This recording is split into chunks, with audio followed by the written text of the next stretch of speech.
Hi everyone, and today I want to continue on with the fifth of my six westerns that I'm talking about that were made, released at least in 1972.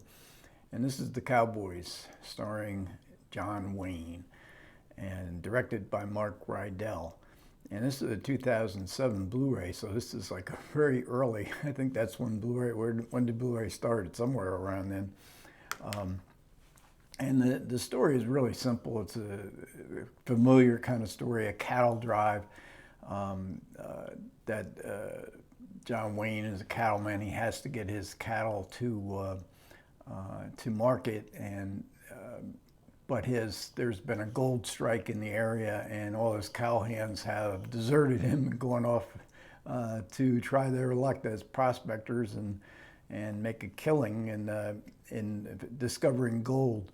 So the difference here versus other films, other cattle drive films like Red River, is that Wayne is forced to employ boys, 10 to 15-year-old boys, to do the cattle drive with him. It takes him a while to come to this conclusion.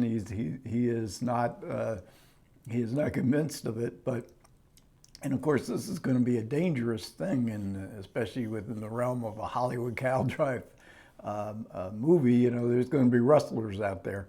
So and the plot really is basically that: are they going to get the cattle to market or not? And it's particularly because of these rustlers.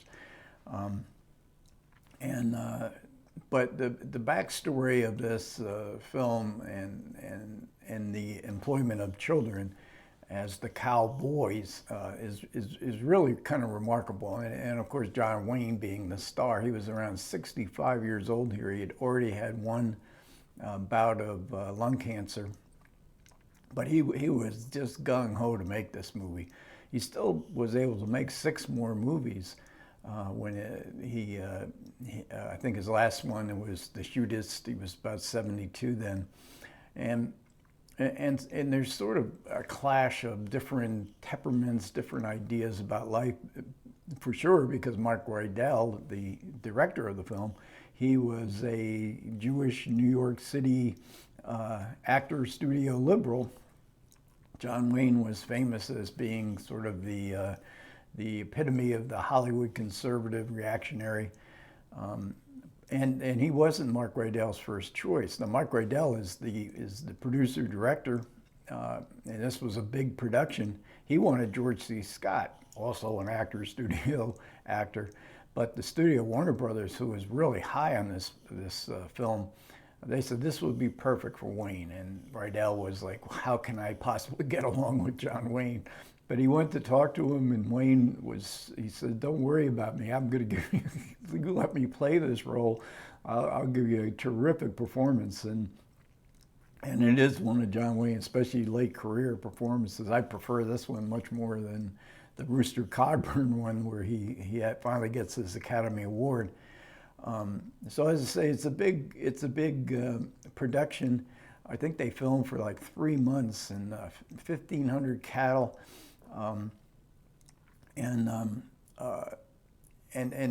Mark Rydell working with a very instinctive, legendary Hollywood star from the studio era, and even before, he employs all these actors opposite him, like Roscoe Lee Brown, just amazingly powerful voice and performer, and Bruce Dern, and Colleen Dewhurst is in the film. And he managed to he managed to sneak in an actress in the opening scenes that plays John Wayne's wife, and they have very touching moments in the beginning of this film, played by Sarah Cunningham.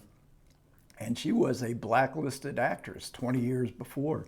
And John Wayne was probably one of the most militant supporters of the blacklisting of Hollywood actors and many actor studio type actors that had come to Hollywood from New York. The film is also elevated by Robert Surtees's cinematography. If you like to watch westerns with the scenery, this is just some amazing stuff. And the filming of the cattle drive, it's just it's just how uphill, downhill. It was a very dangerous shoot. And then there's John Williams' score. This is a fairly early score for John Williams. He had done about 10 or 12 movies before. There's an overture and interact in this on this Blu-ray, and the overture, the music in the overture just takes you away. It's just sublime. It's got a lot of Elmer Bernstein kind of Western music, but you also hear chords from Star Wars and future John Williams scores that made him so famous. And Mark Waidel, a lot of this information about the movie comes from Mark Waidel's commentary, in which he really goes into detail on his relationship with John Wayne and the mutual respect they had for each other. Waidel, I think, was only like 30 years old, 32, something like that. And Waidel in the commentary also confronts the criticism of this film, which is using children, again, 10 to 15-year-old boys, who and they're portrayed as becoming men through violence and vengeance, and that was very much criticized by many very prominent critics. And there's no doubt that the last third of this movie is really shocking in its violence. There's one big shocker, and I won't give that one away. But I remember seeing this in the movie theater. And this was a popular movie, with the hush that came over the audience at that particular shocking moment. And it does lead to, as the critic said, and Mark Waidel in his commentary says this is old hat now, but I don't really think it is. To watch children commit violent acts I don't think you ever get used to seeing something like that. But overall, with the Cowboys, you have the John Wayne persona, and it's complicated. I grew up in an era when John Wayne's movies were on TV all the time, his 30s Republic Westerns, but mostly, the Searchers and Red River and The Quiet Man. Wayne was a huge, huge part of my growing up and my love of movies.